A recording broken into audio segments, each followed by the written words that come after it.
Hey everyone, it's Chris with Hot Shots, and this is Hot Shots TV Episode 3. I want to thank you guys for joining me today on this beautiful Memorial Day. And, a lot of times we think about Memorial Day, we think sitting by the poolside and enjoying our friends and family, or having a hot dog and cheeseburger off the grill. But there's a more important factor to this holiday that I think sometimes is forgotten, and that's really what it's all about, is remembering our troops. And thinking of those who are putting themselves in harm's way even as we speak. So that's what this episode's all about.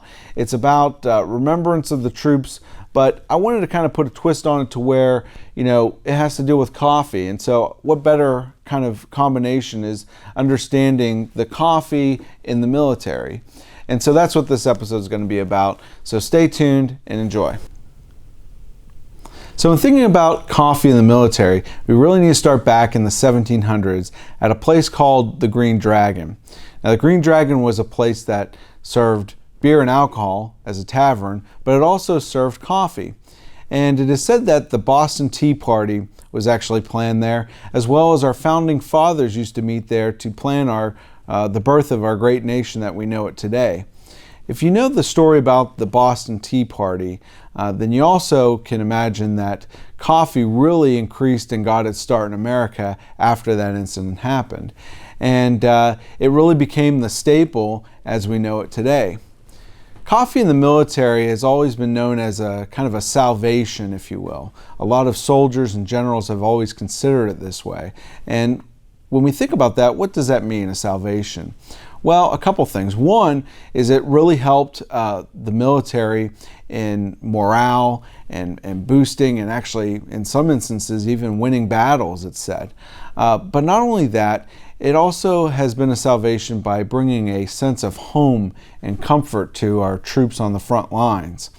During World War I and World War II, during especially World War I, we always know of coffee being rationed and having a kind of a limited ability to gain access to. And we see that throughout film and just through history as we know it.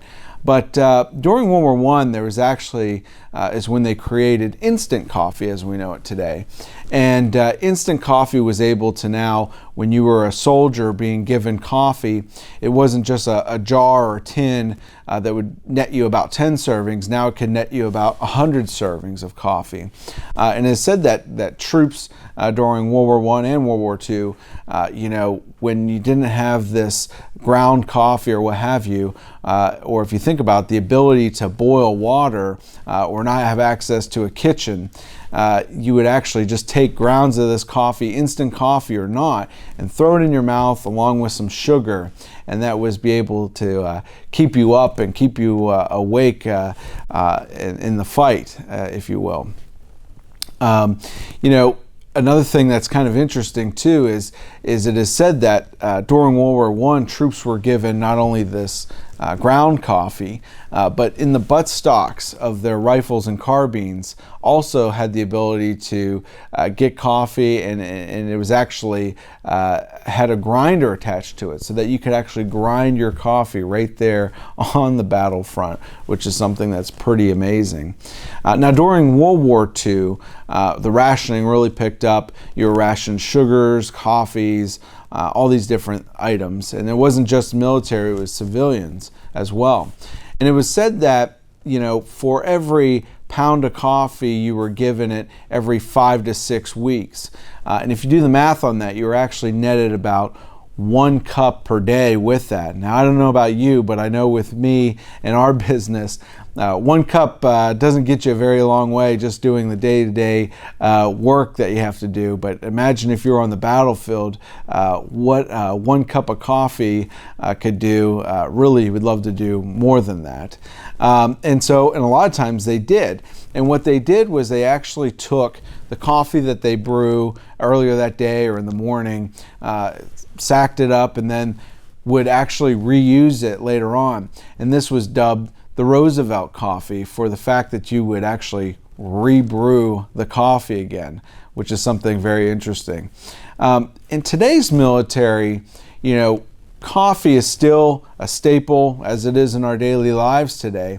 But in the military, it's actually now you have all these big conglomerates like Starbucks and Dunkin' Donuts, and they're actually not only out in the field on military bases, but their products are now in the galleys of many ships, warships that we know, and submarines. And so that's something too that's interesting with coffee, is that throughout the whole year, all these years, coffee has continued alongside the military and troops and become kind of like this, as we called it, salvation, or a process, a piece of the process and a piece of the puzzle for a lot of the troops in helping them get through the day-to-day activities, as well as just getting through what we know as war. You know, this video, like I said, this episode is all about the troops, and that's really what I want to thank once again. All the troops, if you're out there serving us right now, we want to thank you, but really remembering those who have lost their lives, giving their all to fight the greatest fight and keeping us free, and allowing us to even be able to do a video like this, which is all part of that. So we want to thank those, and we want to remember those who have given their lives today or throughout the years, and we want to remember those today for that. And I thank you guys again for joining me and just getting a little bit of a tidbit information about coffee in the military. Thank you so much. Hey guys, I hope you enjoyed the video today, and thank you for watching. Want to see more great content? Click here. Have you subscribed yet? Click here.